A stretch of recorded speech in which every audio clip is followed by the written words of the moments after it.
Jet TV நேயர்களுக்கு வணக்கம். நாம் 2 நாட்களாக செய்திகளிலே ஒரு துயர சம்பவத்தை பார்த்து கொண்டிருக்கின்றோம். கள்ளக்குறிச்சியில் கள்ள சாராயம்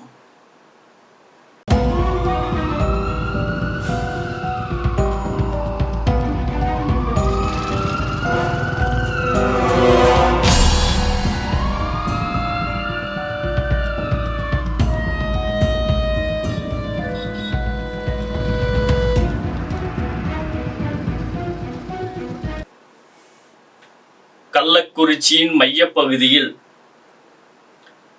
எரி சாராயம் அல்லது கள்ள சாராயம் என்று அழைக்கப்படுகிறதான அந்த சாராயத்தை உட்கொண்டு இன்று 42 உயிர்கள் இந்த மண்ணை விட்டு சென்றிருக்கிறது. இது மிகவும் ஒரு துயரமான சம்பவம். இந்த சம்பவத்தில் அந்த உயிரிழந்த குடும்பங்களுக்கு இந்த நேரத்தில் நம்முடைய ஜெட் டிவியின் வாயிலாக ஆழ்ந்த இரங்கலை நாங்கள் தெரிவித்துக் கொள்கின்றோம். இந்த சம்பவம் இந்த 42 குடும்பங்கள் மட்டுமல்லாமல் இன்னும் ஒரு 70 குடும்பங்களுக்கு மேற்பட்டு பாதிக்கப்பட்டு இருக்கிறார்கள். இதில் வரும் செய்திகள் என்னவென்றால், ஒரு 15 நபருக்கு கண் பார்வை இழந்து விட்டார்கள் என்று கூறப்படுகிறது.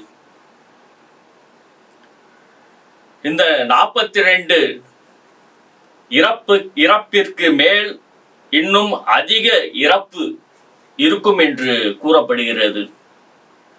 ஏனால் பலர் இன்னும் புதுச்சேரி ஜிப்மர் மருத்துவமனையிலையும் சேலம் அரசு மருத்துவமனையிலையும் விழுப்புரம் அரசு மருத்துவமனையிலையும் கள்ளக்குறிச்சி அரசு மருத்துவமனையிலையும் மிக அதிதீவிர சிகிச்சை பெற்றுக்கொண்டு வருகிறார்கள்.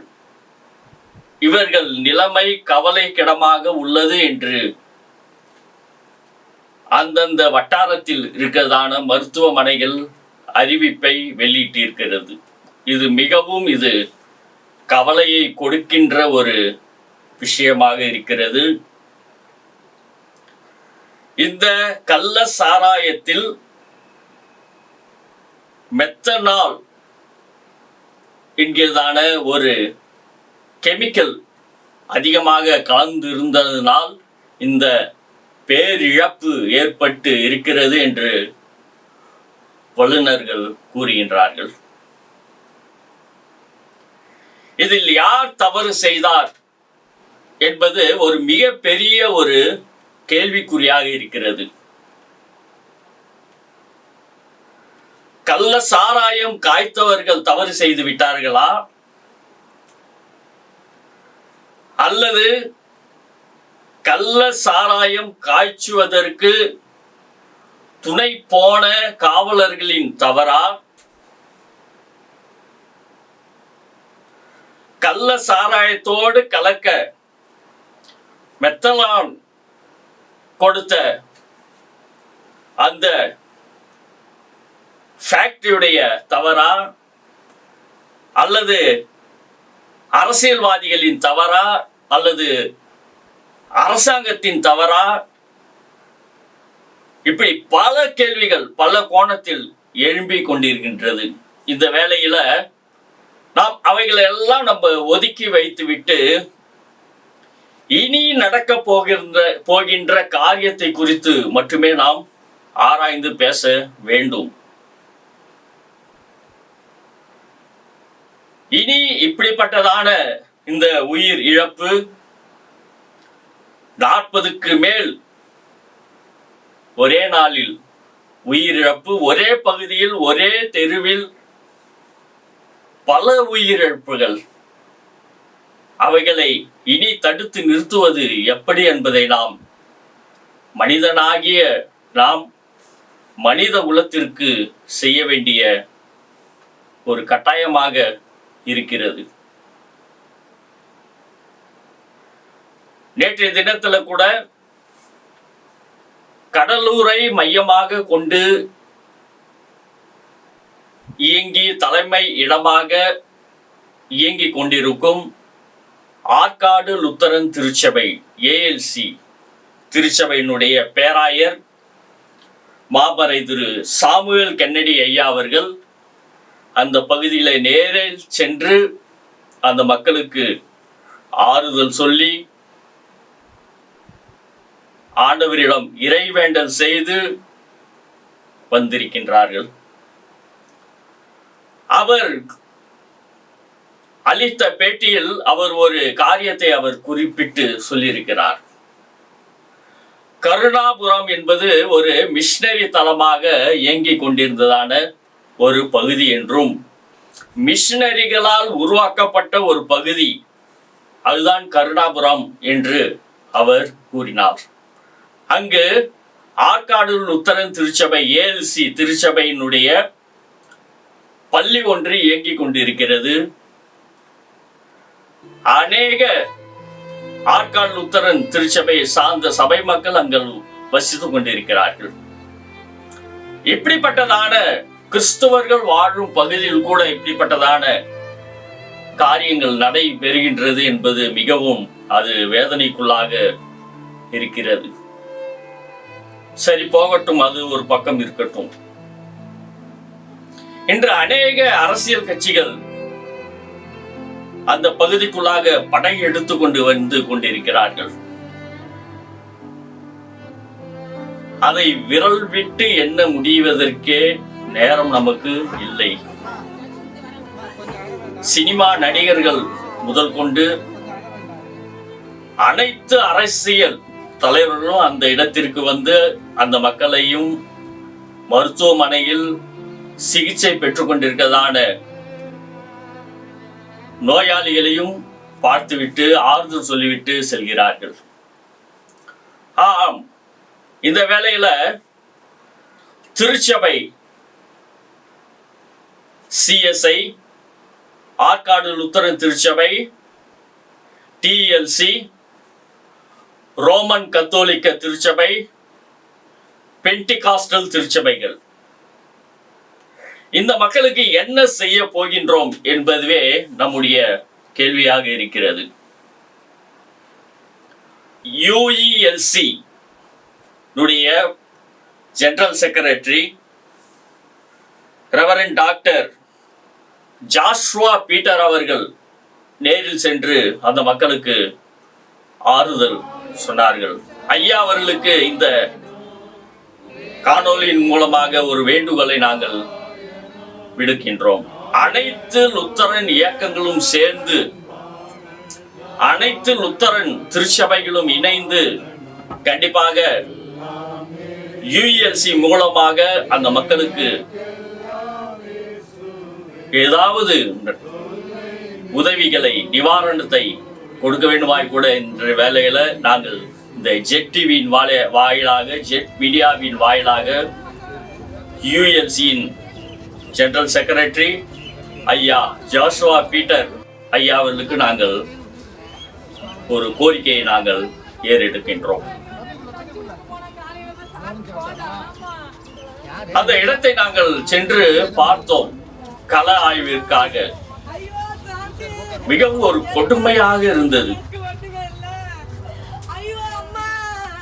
தெருக்கள் எல்லாம் உடல்கள் சவ பெட்டியில வைக்கப்பட்டிருந்தது. இதில் என்ன ஒரு கூர்ந்து கவனிக்க வேண்டிய காரியம் என்றால், அந்த கள்ள சாராயத்தை கள்ள மதுவை குடித்து அந்த பகுதியில் முதல் உயிர் இழந்தவர்கள் கிறிஸ்தவர்கள். அதே நேரத்தில் அவர்களில் அடக்கம் செய்யப்பட்டவர்களில் முதலில் அடக்கம் செய்யப்பட்டவர்களும் கிறிஸ்தவர்கள். இது மிகவும் வேதனைக்குள்ளான ஒரு விஷயமாக இருக்கிறது. ஆம், அருமையான ஜெட்டிவி நேயர்களே, இந்த காணொளியை பார்த்து கொண்டிருக்கிறதான நீங்கள் தயவு செய்து அந்த மக்களுக்காக இறை வேண்டுதல் செய்யுங்கள். உங்களால் முடிந்த உதவிகளை நீங்கள் அந்த மக்களுக்கு செய்யுங்கள்.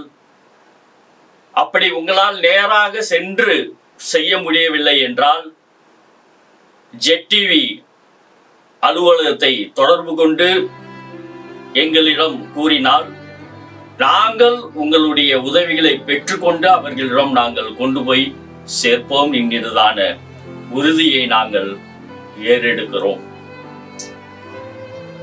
ஆற்காடு லுத்தரன் திருச்சபையினுடைய பேராயர் ஐயா சாமுவேல் கென்னடி ஐயா அவர்கள் அங்கு இறந்த குடும்பங்களுடைய பிள்ளைகளுக்கு தேவையான படிப்பு செலவு, அவங்களுக்கு போர்டிங் ஹாஸ்டல் எல்லாத்தையும் நாங்க ரெடி பண்ணி கொடுக்கறோம்னு சொல்லியிருக்காங்க. அவங்களுக்கு இந்த வேலையில எங்க ஜெட்டிவின் சார்பாக நாங்க நன்றியினை தெரிவித்துக் கொள்கிறோம். அவ்வண்ணமாக இன்னும் சேலத்தில் இருக்கிறதான தென்னிந்திய திருச்சபை CSI, திருச்சியில் இருக்கிறதான தமிழ் சுவிசேஷ லுத்தரன் திருச்சபை TLC, இன்னும் ரோமன் கத்தோலிக்க திருச்சபைகள் தானாக முன்வந்து அந்த படிக்கின்ற பிள்ளைகளுக்கு படிப்புகளை வழங்க அவர்களுக்கு உதவி செய்யுமாறு நாங்கள் கேட்கின்றோம். ஆற்காடு லுத்தரன் திருச்சபை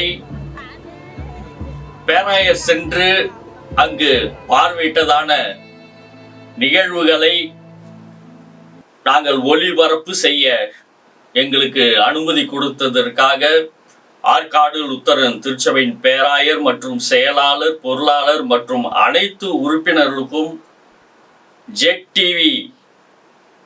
ஜெட் தொலைக்காட்சியின் நன்றினை நாங்கள் தெரிவித்துக் கொள்கின்றோம்.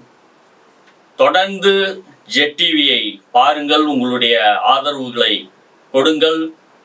உடனுக்குடன் உங்களுக்காக நிகழும் செய்திகளை ஒரு சாமானியனாக இருந்து நாங்கள் உங்களுக்கு கொடுத்து கொண்டிருக்கின்றோம். தொடர்ந்து பாருங்கள். மீண்டும் சந்திப்போம். உங்கள் ஜெட் தவா.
என்ன படிக்கிற?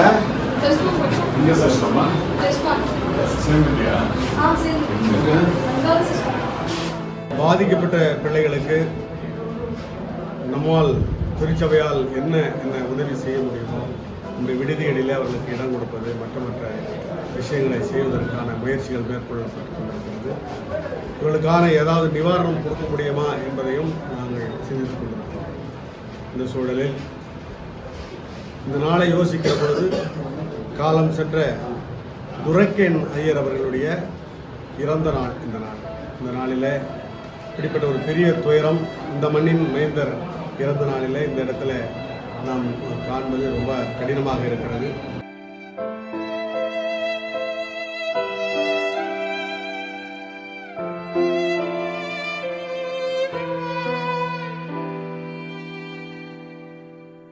கிறிஸ்துவுக்குள் அன்பான திருச்சபையின் இறைமக்களே, மிஸ்டரிகள் உருவாக்கிய ஒரு தளம் கருணாபுரம். அந்த தளத்தில் இப்படிப்பட்ட பெருந்துயர் சுனாமியை விட ஒரு பெரிய துயரமாய் இது கருதப்படுகிறது. இதற்கு முன்னால் 80களிலே ஒரு தீ விபத்து ஏற்பட்டது. அதற்கு பின்னால் இப்படிப்பட்ட ஒரு பெரிய விபத்து இந்த நாளில் ஏற்பட்டிருக்கிறது. ஏராளமான உயிர்கள் இன்றைக்கு மறித்திருக்கிறது. கிறிஸ்துவர்கள் மாத்திரம் எல்லா சமய மக்களும் இந்த இடத்தில் இருக்கிறார்கள். இந்த மரண தருணத்திலே இந்த குடும்பத்தாரோடு ஆற்காடு திருச்சபை இருக்கிறது. அவர்களுக்கான என்னென்ன உதவிகள் செய்ய முடியுமோ அதற்கான முயற்சிகளை நாங்கள் இப்போது மேற்கொண்டிருக்கிறோம். ஆற்காடு திருச்சபையின் சார்பிலே, இந்த அட்மினிஸ்ட்ரேஷனின் சார்பிலே பேராயர் என்ற முறையிலும், கருணாபுரத்தின் முன்னாள் போதகர் என்ற முறையிலும் இரங்கலையும் குடும்பத்தாருக்கு ஆறுதலையும் நான் சொல்கிறேன். திருச்சபை மக்கள் இவர்களுக்காக, இந்த குடும்பங்களுக்காக ஜெபிக்கும்படி கேட்டுக்கிறேன்.